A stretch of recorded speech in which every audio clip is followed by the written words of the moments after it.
Olá, galera jovem do 8º ano. Estamos aqui hoje para um momento de aula de História e o nosso tema é a independência dos Estados Unidos da América. Eu sou o professor Reginaldo Salvino e aí vou conduzir essa conversa com vocês nesse período de quarentena. Trago aqui alguns tópicos.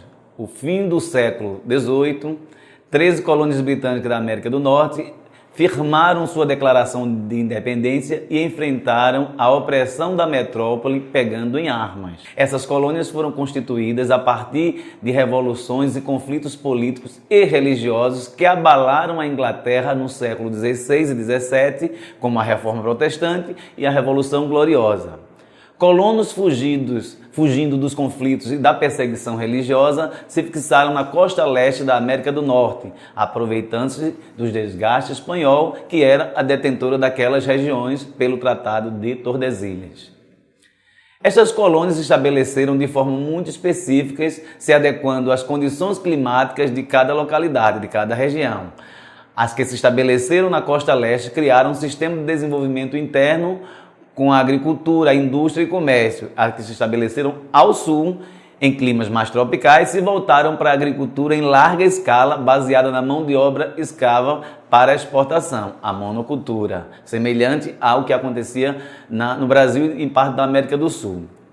A forma de desenvolvimento dessas colônias permitiu autonomia econômica em relação à metrópole, pois constituíram uma economia forte e diversificada, não só um único produto econômico, mas uma diversidade muito grande de produtos nessa dinâmica econômica das colônias. A independência foi estimulada, primeiro, pela Guerra de 7 Anos entre a Inglaterra e a França, que durou esse período aí de 1756 a 1763, pelo rigoroso sistema de controle metropolitano sobre a economia, que se chocava com os interesses da burguesia local, e a influência do pensamento iluminista e liberal na burguesia local. Esse pensamento iluminista que se desenvolve na França com o surgimento do iluminismo. A independência dos Estados Unidos da América deu grande impulso aos movimentos liberais, pois serviu de inspiração para a Revolução Francesa, pôs em prática algumas das bandeiras do iluminismo, algumas das bandeiras iluministas, como o governo democrático e o liberalismo econômico, e contribuiu para o acelerado desenvolvimento dos Estados Unidos, enquanto grande potência econômica no continente americano, porque até então as potências econômicas ou as grandes economias conhecidas no Ocidente eram da Europa. Acontecimentos que ajudaram a definir o século XVIII. Então entendamos aí um pouco o cenário do século XVIII, o que estava acontecendo naquele momento. Então, hoje, por exemplo, se a gente comparar análises históricas em momentos distintos, nós temos hoje um momento de pandemia no mundo, nós temos algumas grandes economias disputando espaço, mas com isso vem o debate científico. Uma série de acontecimentos estão deixando o mundo em efervescência.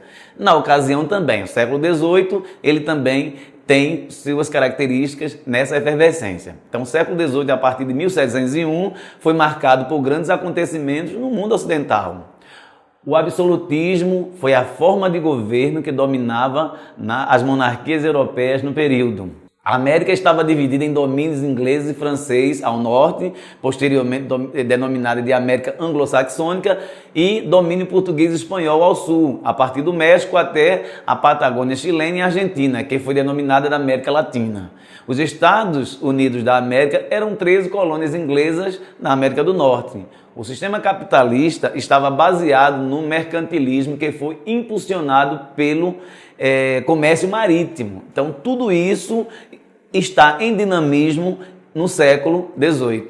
A expansão comercial em longas distâncias possibilitou, desde o século XVI, a implantação do sistema colonial. A crescente acumulação de capital fez com que surgisse a burguesia. Essa nova classe social que crescia na Europa surgiu no fim do feudalismo. No século XVIII já era classe poderosa no continente. O crescente poderio financeiro não conduzia com a pouca interferência política. O absolutismo reservava as decisões para a corte e a nobreza. Os intelectuais da época, em especial franceses, passaram a fazer profundas críticas ao sistema absolutista e à forma controladora como as monarquias e a igreja agiam. Assim surgiu o pensamento iluminista que influenciou as grandes revoluções daquele século. A independência das 13 colônias dos Estados Unidos da América e a Revolução Francesa são dois grandes marcos da história da humanidade e da sociedade ocidental. A formação das colônias aí, como se deu um pouco essa formação das 13 colônias? Com os grandes conflitos que mudaram a vida de algumas sociedades europeias, e combinando com a recente implantação do sistema colonial na América do Sul, grupos de britânicos passaram a ocupar territórios pertencentes à Espanha, no Atlântico Norte, no início do século XVII. Então aqui a colonização do Atlântico Norte, eu apresento com esta lâmina essas imagens dos mapas. E esses mapas, eles vão ajudar a gente a compreender qual era o território daquele imenso território que conhecemos hoje como os Estados Unidos da América, eram no início, né, do processo de colonização ali no começo do século XVII. Então a gente tem um mapa que traz uma cor avermelhada acentuada ali no lado do Atlântico, já delimitando esse território, e um outro mapa que traz as nomenclaturas indicando quais eram essas colônias. As colônias que se estabeleceram mais ao norte desenvolveram a agropecuária, o comércio e a indústria. Dessa forma, forneciam produtos industrializados para o sul. Por sua vez, as colônias do sul, com suas áreas mais tropicais, desenvolveram uma colonização de exploração baseada nas monoculturas, que eram chamadas, essas grandes propriedades eram chamadas de plantations, né? Então sustentada pela mão de obra escrava. Então havia no sul dos Estados Unidos, nas colônias do sul, uma característica de colonização semelhante ao que acontecia no Brasil, por exemplo, que era de exploração e baseada na mão de obra escrava e na monocultura, ou seja, uma única cultura para exportação. Esses territórios foram disputados por holandeses e franceses quando da dificuldade da Espanha de controlar suas colônias. Eram áreas em tratados internacionais pertencentes à Espanha. Mas a Espanha vivia se envolvendo nas guerras, como a maioria das nações ali europeias, então brigas de território e de domínios, e a Espanha não tinha como fazer a cobertura ou a proteção dos seus protetorados. E aí, o que acontece? Abriu espaço para outras nações europeias invadirem. Então, mas os britânicos, eles foram aos poucos se estabelecendo nessas colônias, e aí tanto holandeses como franceses ficaram em menor proporção. Controle político das colônias. Eram governadas por representantes da coroa inglesa, nomeados pelo rei ou rainha. Em cada uma das colônias, o governante era assessorado por uma assembleia eleita pelos colonos locais. Desde o início, os colonos mantinham uma ampla autonomia política e administrativa em relação à metrópole. Compreendamos aqui que, como esses ingleses, eles vieram para a América a partir dos conflitos civis, das guerras civis dentro da própria Europa, nem sempre eles eram pobres. Então existia já pessoas de posse, e com essa fonte de renda que eles tinham lá, ou essa forma de investir na economia, só faz uma transferência para aqui, para a América, que era um lugar que tinha climas, inclusive, semelhante a determinadas localidades da Europa. Então vejamos os conflitos de independência. A tentativa de estabelecer o pacto colonial com muito rigor foi intensificando os conflitos entre a metrópole e os colonos na América. Em 1763, a Grã-Bretanha estabeleceu nas colônias o imposto de selo, o Stamp Act, que seria cobrado sobre os documentos legais, livros e jornais que fossem publicados. Ou seja, todo mundo estava sujeito a pagar ao controle do Estado em relação a isso. Como esses colonos já vinham de um exercício de autonomia muito grande, isso aumenta as inquietações e acirra o conflito. Em 1773, a concessão do monopólio da venda de chá para a Companhia das Índias Orientais, em prejuízo dos comerciantes locais, desencadeou um conflito armado mais intenso. E aí a gente tem o conflito de independência na sua continuação. A reação das colônias aos atos da metrópole levou à realização do primeiro Congresso Continental, na Filadélfia. Em 1775, a Batalha de Lexington, entre milicianos norte-americanos e soldados britânicos, levou à ruptura e, em 4 de julho de 1776, o segundo Congresso, reunido também na Filadélfia, aprovou a Declaração de Independência. A Declaração de Independência. O processo de independência se consolidou, na verdade, em 1783, após 8 anos de conflitos entre os insurretos rebeldes norte-americanos e os jaquetas vermelhas, que era o nome dado para as tropas inglesas.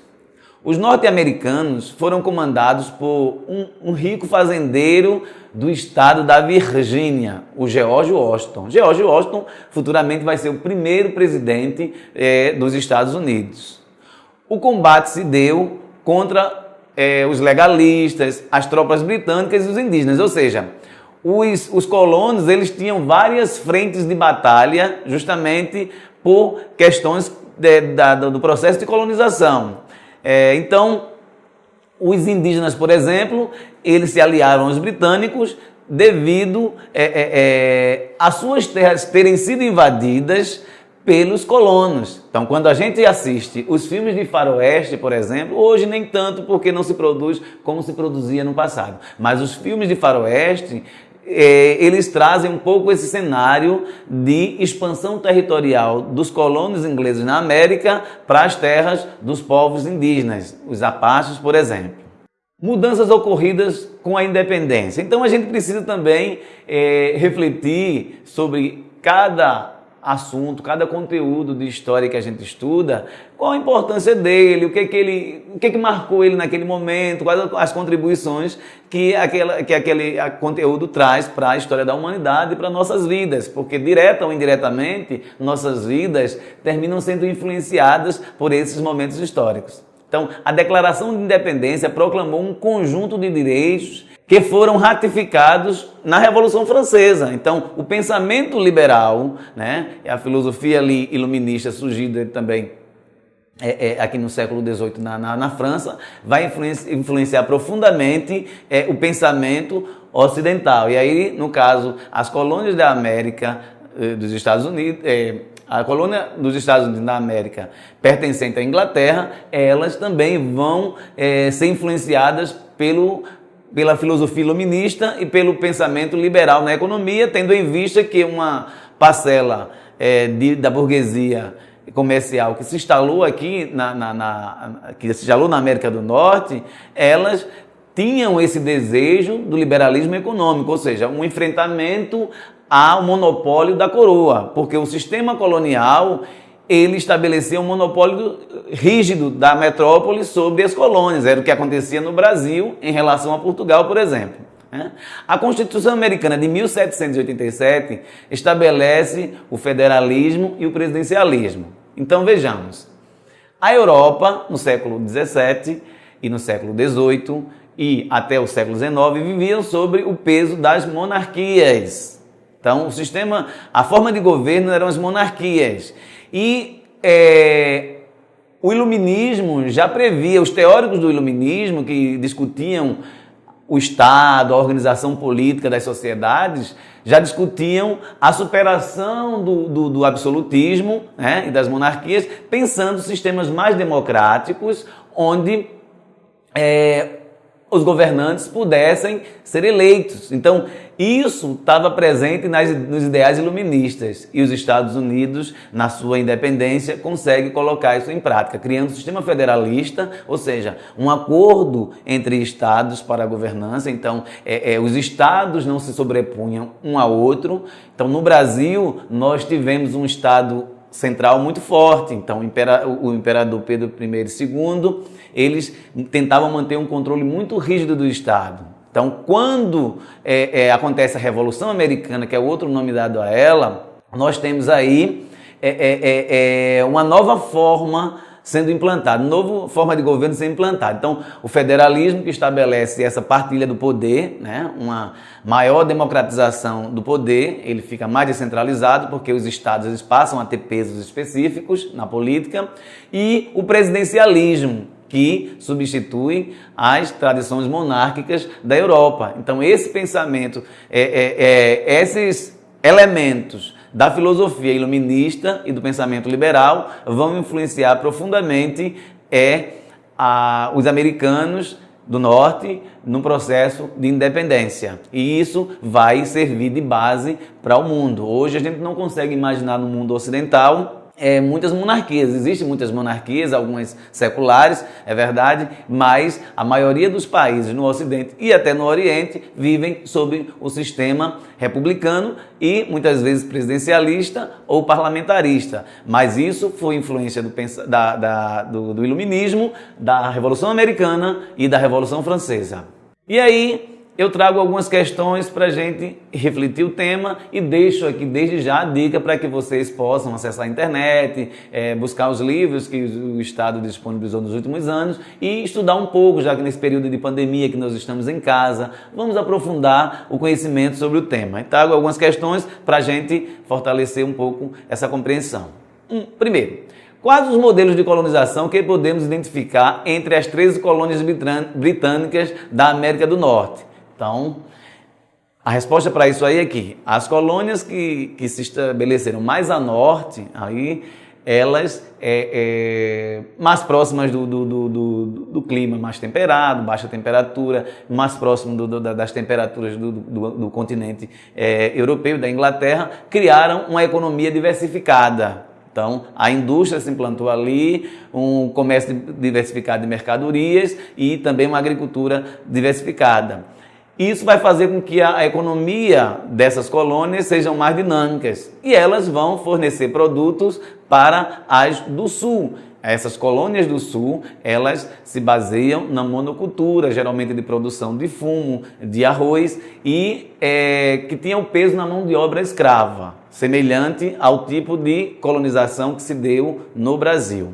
A questão 2. Como as colônias se relacionavam com a metrópole? Ora, discutimos nessa breve conversa que